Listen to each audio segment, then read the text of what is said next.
नमस्कार जौहर, मैं विजय रजवार और आप देख रहे हैं झारखंड पब्लिक न्यूज का मुख्य समाचार। आइए बनते हैं हमारी मुख्य खबरों के साथ। राज्य में पहले चरण का मतदान संपन्न, 5 बजे तक 64.86% मतदान। चुनाव आयोग। राज्य में पहले चरण का मतदान संपन्न हो गया है। मिली खबर के मुताबिक शाम 5 बजे तक 64.86% मतदान हुआ है। अपर मुख्य निर्वाचन पदाधिकारी डॉक्टर नेहा अरोड़ा ने बताया कि अपराह्न 5 बजे तक प्रथम चरण का मतदान प्रतिशत लगभग 64.86% रहा। बता दें कि झारखंड विधानसभा चुनाव के पहले चरण में बुधवार को 43 सीटों के लिए मतदान किया गया। सभी मतदान केंद्रों पर सुरक्षा के कड़े इंतजाम किए गए। मतदान कर्मी मंगलवार की शाम तक निर्धारित बूथों पर पहुंच गए थे। जानना जरूरी है कि इस चरण में 17 सामान्य सीट, 6 अनुसूचित जाति और 20 अनुसूचित जनजाति की सीटों पर कुल 683 प्रत्याशी चुनावी मैदान में हैं। इनमें 609 पुरुष, 73 महिला और एक थर्ड जेंडर उम्मीदवार शामिल है। 5,344 मतदान केंद्रों पर 1,36,85,508 मतदाताओं ने वोट डाला। इनमें 68,65,208 पुरुष और 68,20,000 महिला और 301 थर्ड जेंडर वोटर शामिल है। महेंद्र सिंह धोनी वोट करने पहुंचे, पत्नी साक्षी भी रही मौजूद। भारतीय क्रिकेट टीम के पूर्व कैप्टन महेंद्र सिंह धोनी अपने परिवार के साथ मतदान करने पहुंचे थे। इस दौरान उनके साथ उनकी पत्नी साक्षी भी मौजूद थी। साथ ही उनके माता पिता भी मतदान करने आए थे। सुबह से ही धोनी को देखने के लिए लोग इस बूथ से हट नहीं रहे थे। लोग इंतजार कर रहे थे कि धोनी किसी भी वक्त वोट देने जरूर पहुंचेंगे और लोगों को धोनी की एक झलक देखने को मिलेगी। आखिरकार हुआ भी वैसा ही। धोनी अपने बूथ पर वोट करने पहुंचे थे, जिससे लोगों को उनकी एक झलक मिली। बीजेपी ने कर्मचारियों का पैसा बाजार में लगा दिया और हमने देश में पहली बार उनको पेंशन देने का काम किया। निरसा में हेमंत सोरेन। निरसा में आज सीएम हेमंत सोरेन ने चुनावी सभा को संबोधित किया। यहां उन्होंने 3 तारा माले और इंडिया गठबंधन के प्रत्याशी अरुण चटर्जी के पक्ष में चुनावी सभा की। इस दौरान सीएम हेमंत ने कहा कि यहां उमड़ा जनसैलाब बता रहा है कि अरूप को जनता का भरपूर आशीर्वाद मिलेगा।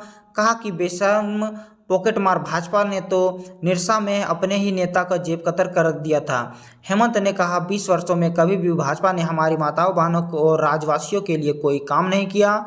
जब से हमारी सरकार बनी विपक्ष तब से ही इसे गिराने की साजिश में लग गया। फिर कोरोना ने हमारे 2 से 2.5 साल बर्बाद किए। हमें झूठी साजिश रच कर जेल में डाल दिया गया और समय से पहले चुनाव हो रहा है। कहा हमारी सरकार को कार्यकाल भी पूरा नहीं करने दिया गया। हेमंत ने अपनी सरकार की उपलब्धियां गिनाते हुए कहा झारखंड के लाखों सरकारी कर्मचारियों को ओपीएस का सम्मान देकर हमने उनके बुढ़ापे की लाठी मजबूत की। मैया सम्मान योजना से महिलाओं का आर्थिक हालत को मजबूत किया और आगे भी करने वाले हैं। गोड्डा में बोले पीएम मोदी, झोपड़ी में रहने वाले हर परिवार को बीजेपी एनडीए सरकार पक्का घर देगी, गैस भी मुफ्त मिलेगा। गोड्डा में चुनाव सभा को संबोधित करते हुए आज प्रधानमंत्री नरेंद्र मोदी ने कहा कि झोपड़ी में रहने वाले हर परिवार को भाजपा एनडीए सरकार पक्का घर देगी, ये मोदी की गारंटी है। झारखंड में गरीब को भी पक्का घर मिलेगा, उसमें पानी का नल भी मिलेगा और मुफ्त गैस कनेक्शन भी मिलेगा। इसके साथ उन्होंने कहा कि हम भाजपा आपका बिजली का बिल जीरो करने वाली है। हम हर घर को 75,000 से 80,000 रुपये सोलर पैनल लगाने के लिए देंगे। उसमें जो बिजली पैदा होगी उसमें से आपकी बिजली जीरो बिल होने वाली है और जो आपकी ज़रूरत से ज़्यादा बिजली होगी तो सरकार आपकी बिजली खरीदेगी। मोदी ने कहा कि रैली में जहां भी मेरी नज़र पहुंच रही है वहां लोग ही लोग हैं। मुझे चुनाव का नतीजा यहां दिखाई दे रहा है। ये झारखंड में भाजपा की जीत की गारंटी मैं देख रहा हूं। झारखंड विधानसभा चुनाव के बीच लातेहार में सीआरपीएफ जवान को लगी गोली, एयरलिफ्ट कर लाया जा रहा है रांची। झारखंड विधानसभा चुनाव के बीच लातेहार में चुनावी ड्यूटी कर रहे एक सीआरपीएफ जवान को गोली लग गई है। जवान की पहचान संतोष यादव के रूप में हुई है।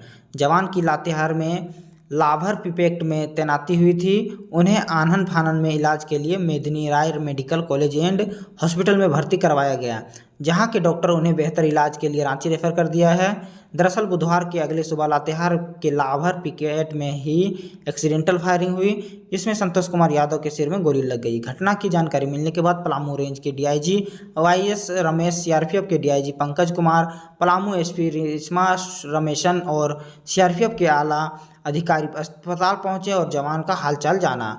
जवान संतोष यादव को इलाज के लिए रेफर कर दिया है। जख्मी जवान संतोष कुमार यादव के बिहार के रहने वाले हैं। पलामू डीआईजी वाईएस रमेश ने बताया कि विधानसभा चुनाव को लेकर लाभर में सीआरपीएफ की तैनाती की गई थी। एक्सीडेंटल फायरिंग की घटना हुई जिसमें सीआरपीएफ जवान को गोली लग गई। जवान को एयरलिफ्ट कर रांची भेजा जा रहा है।